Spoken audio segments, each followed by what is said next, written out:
We're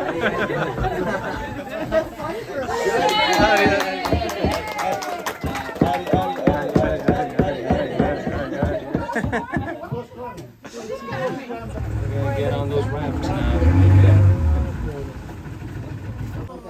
How do you sit on this thing? How do you sit? You just try to stop? Don't forget us.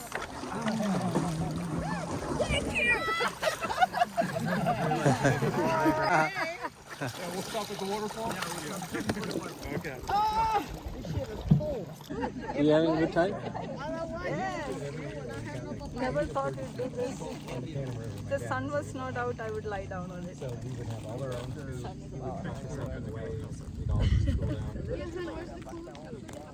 All right.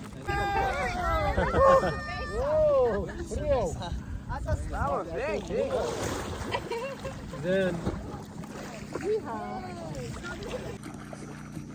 the depth is about the same. It's usually around 5 to 7 feet, or you get down. Go ahead. Stay where I'm at. I'm going to a pool goes 95 degrees.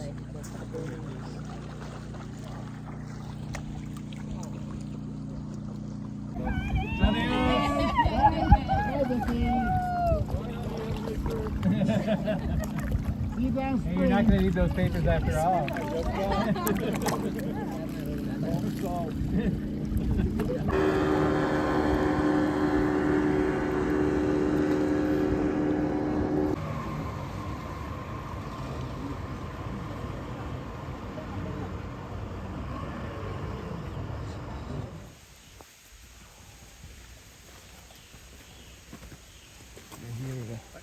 Rescue center for animals. Yeah, no kidding.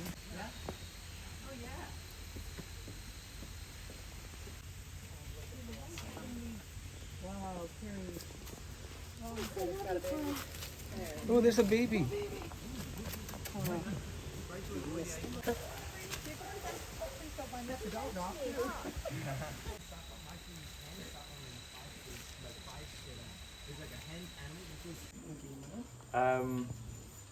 Ema may at some point try to touch you or hug you. If this happens, just don't panic, stay calm. Eventually she will let go. If you can, you could move towards a tree and try to make her climb onto the tree. This is we have two scarlet macaws here. Both of them have had their wings broken. This sometimes happens to birds that are pets. People break their wings so they can't fly away. Unfortunately for them, it means that they can never fly again. So we have two caimans in total. They're called Dracula and Buffy. They're free to leave the enclosure whenever they like, and they have. Dracula has left for 3 weeks before and then come back. Ecosystem because they are herbivores. They eat lots of fruit, and they spread the seeds throughout the rainforest. Yeah, they share the pool with the caimans, but the caimans don't try to eat them because the tapirs are too big.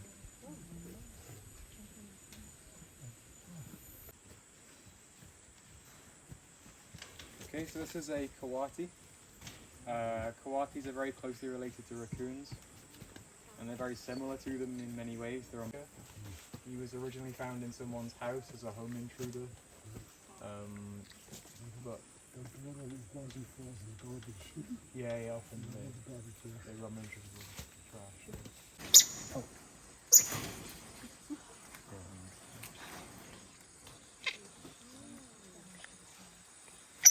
Sorry.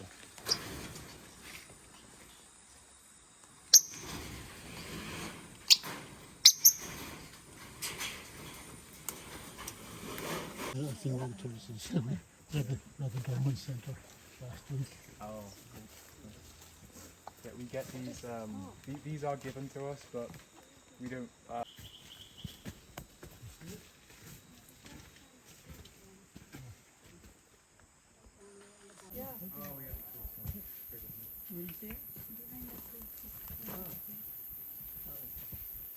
Complained that a wild squirrel monkey was stealing food from guests, but where the hotel is located, it's very high altitude. Oh, there's a wild one. Very high altitude. It's up in the mountains, and you don't find wild squirrel monkeys that high up. So it's unlikely that it was wild. It's more likely that it was maybe an escaped pet or something.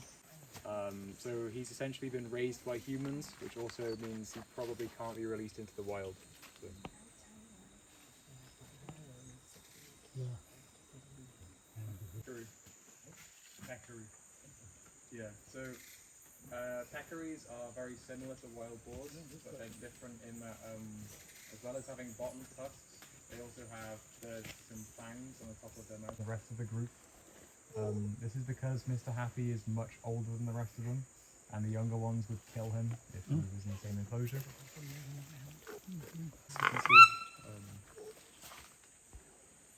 Yeah, they're very popular as pets. You may sometimes hear parrots mimic human speech. In the wild, parrots do this to they for one self of the species there, and then it will go away. The white-throated toucans make this noise quite a lot. The locals around here think that that noise is a weather forecast for rain. But it rains quite a lot here, so I'm not sure.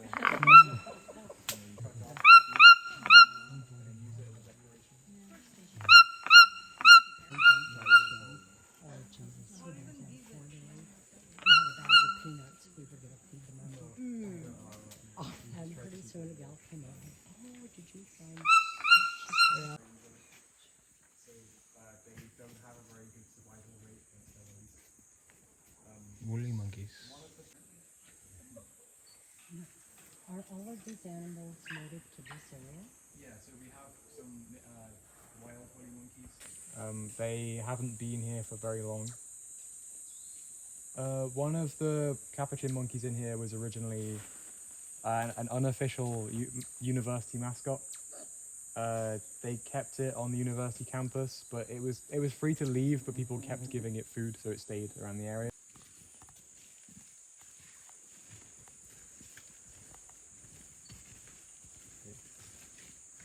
So in here we have charapa turtles.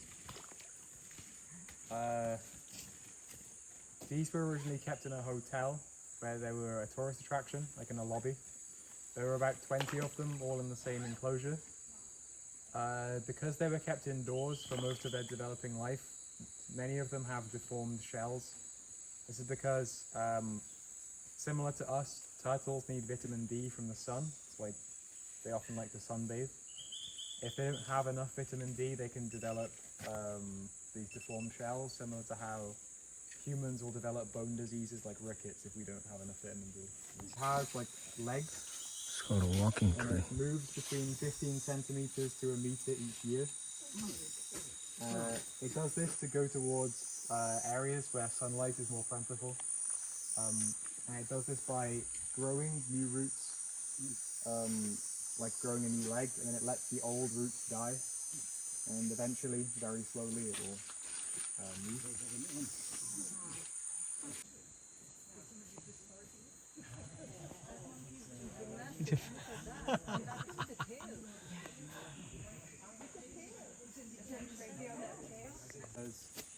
He is first of all, he's very clever. Second of all, we've tried to recapture him so many times that he knows all of the tricks. Yeah, he's also been quite dangerous. He's killed other spider monkeys. He's killed one of the peccaries we have. He once stole a human baby and tried to take it up a tree. The baby is fine now. Now? Yeah, the male spider monkeys that are wild try to kill babies when they have a mother. So because the males want to mate with the mother, but the mother won't mate with anyone while she has a baby. So they essentially just kill to this part of it. Yeah, the southern part of the Napo.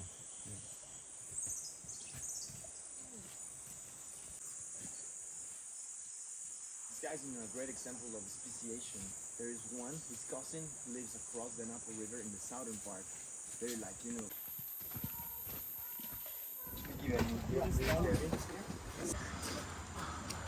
We're here to visit a cacao farm. Other like important species generally. There is one family that is called Cacao, Theobroma fructicosa, but that one is not useful to make chocolate. That one is actually useful as a source of good fat for the local people, like macadamia nuts. Yeah. See. Or also we have. We also have another one, which is the Theobroma cacao, which is the one that we use to make chocolate. Another one called Theobroma bicolor. That one is useless. Not even the animals eat that one, right?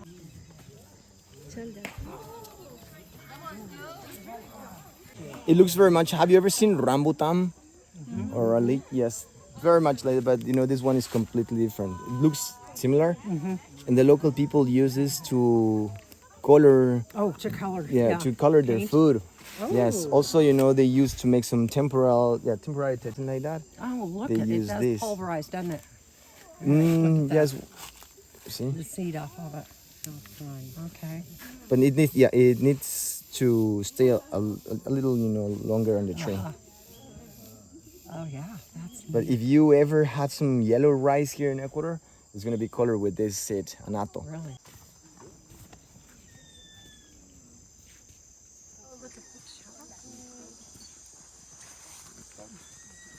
Alright, come on. ¿Cuántos cacao estás viendo vos de la semana ahorita?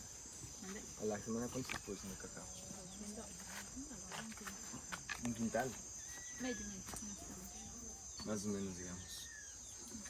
Right, family, alichishi. Alishishi. Alichishi. And let me introduce Isabel. Isabella, yeah, she's gonna be our host today in the afternoon. You might wonder why not so many mosquitoes and bugs, especially in this area. Look at the little peppers that are right behind you. Yeah, those peppers are gonna keep the mosquitoes away. This is, you know, one of the natural pesticides that they would use to avoid the bugs go and attack the cacao. Here we can see different stages of the cacao, but there are 4 simple ones that we'll need in order to have some chocolate. To get a chocolate bar, you will need at least, you know, 7 months. 6 months, let's say you wait until the pod turns from the little, some of you know the little pods are going to be as big as those hot peppers. 6 months after are going to be this. Yeah, 6 months after. After this, you will have to harvest. The local people, they're not going to use a machete or nothing like that. You know, they just hit it against the ground. It cracks. They open it wide, and then they will pile up all these cocoa beans. ¿Tienes de repente alcohol? I'm gonna show you this how it works.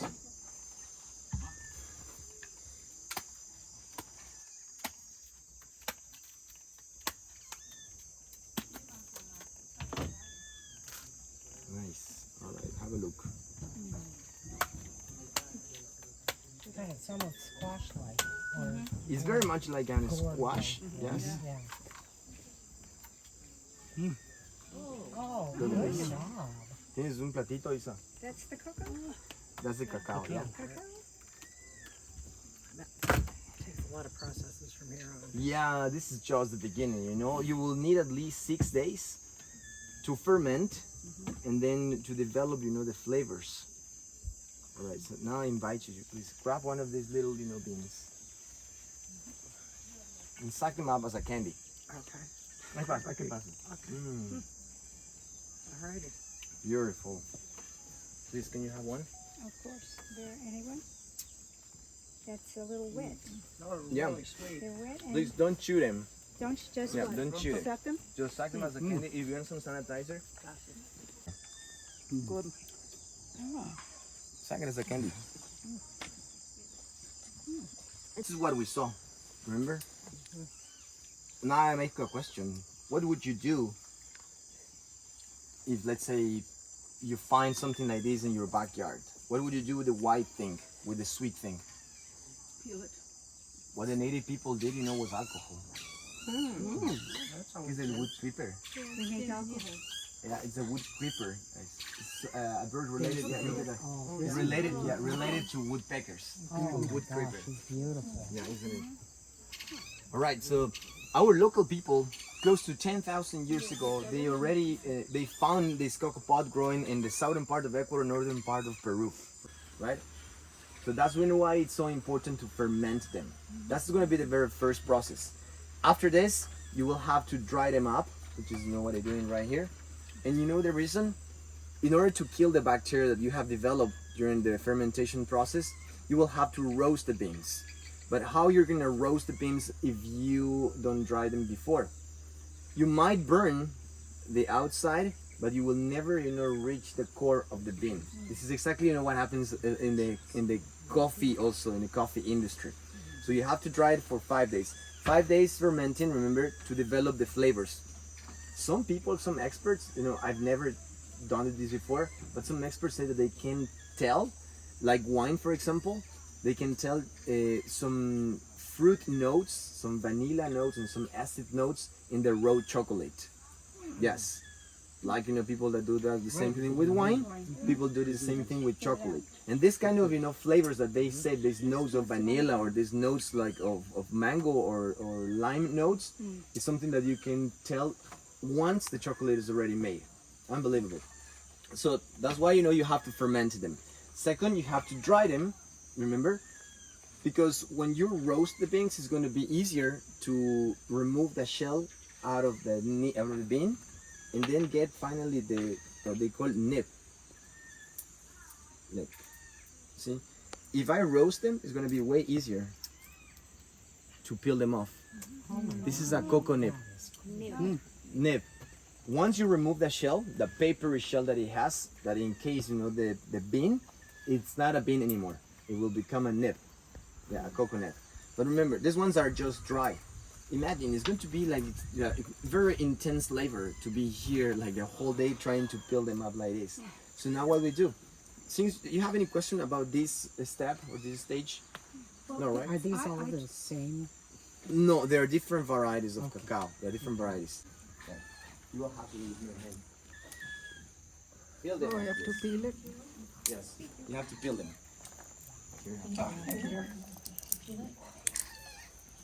Cashew nut कर रहे हैं.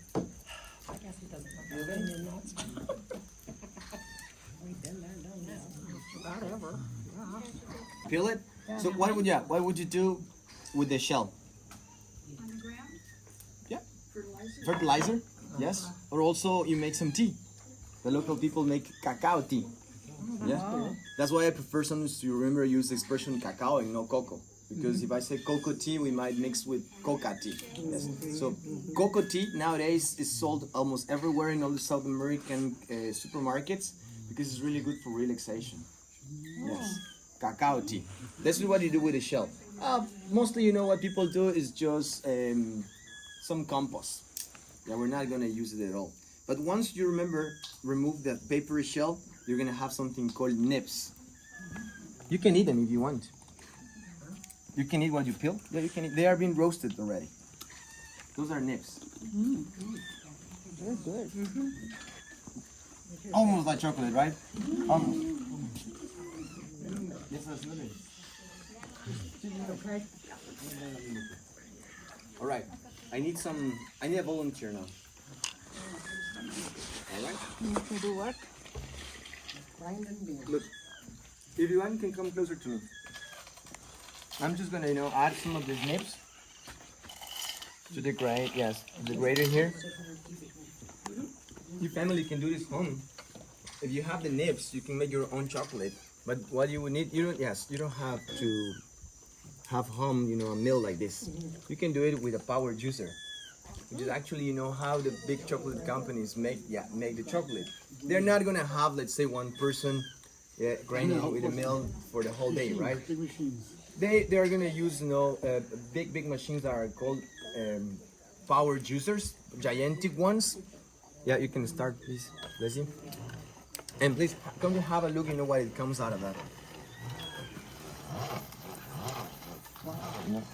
Wait a minute. Should we do it clockwise or counterclockwise? Doesn't matter. The other way. All right, do it, do it. Yeah, now it's coming.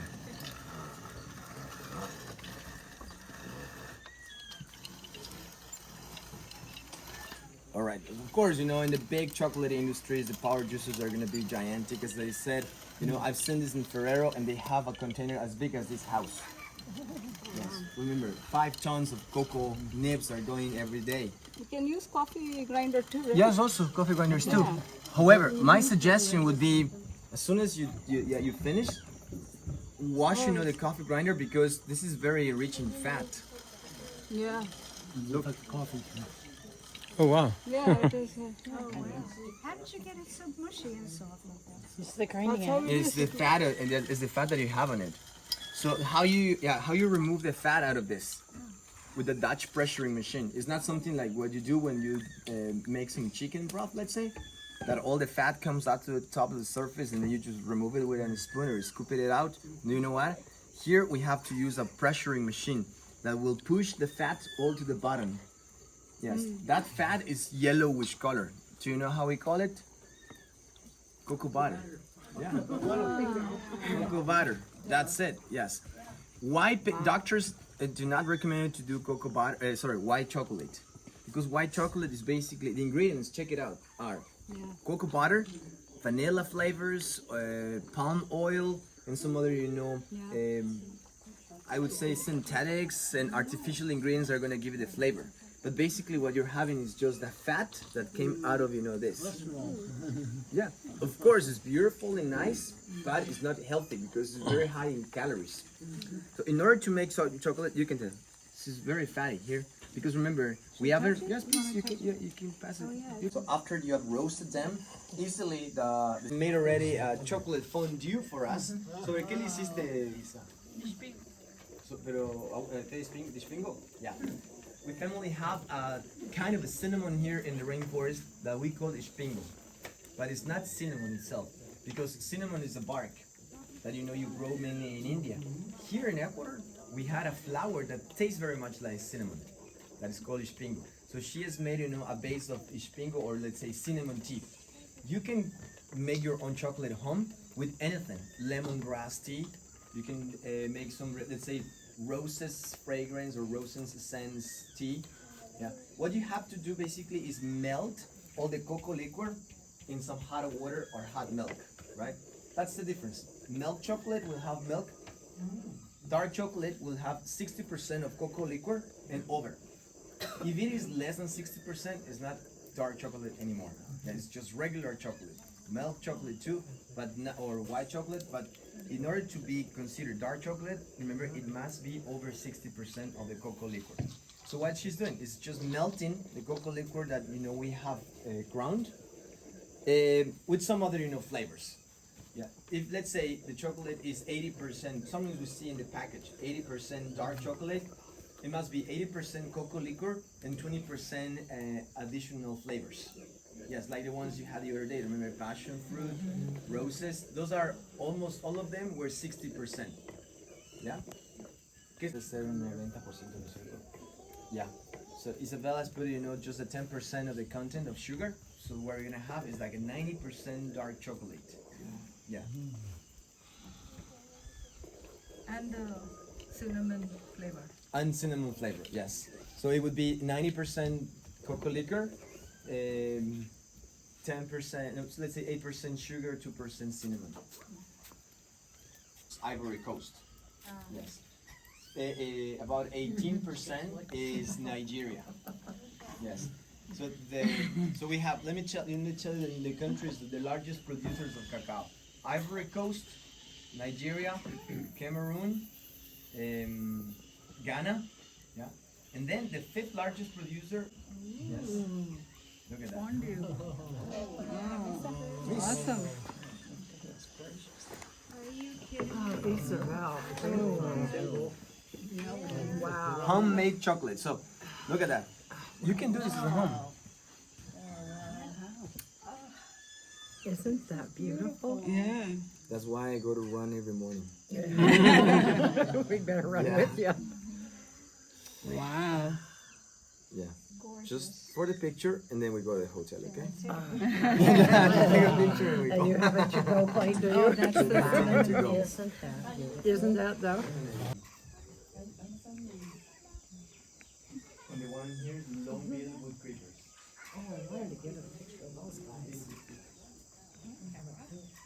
Isabel's boy. ¿Qué edad tiene? ¿Unos 3 meses? He's 4 months old. Quite big for 4 months, right?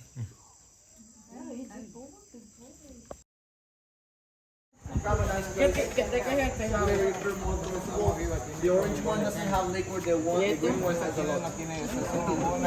Javier will pass by. Point out, you want to make that toast in the native language? Yes. There you go.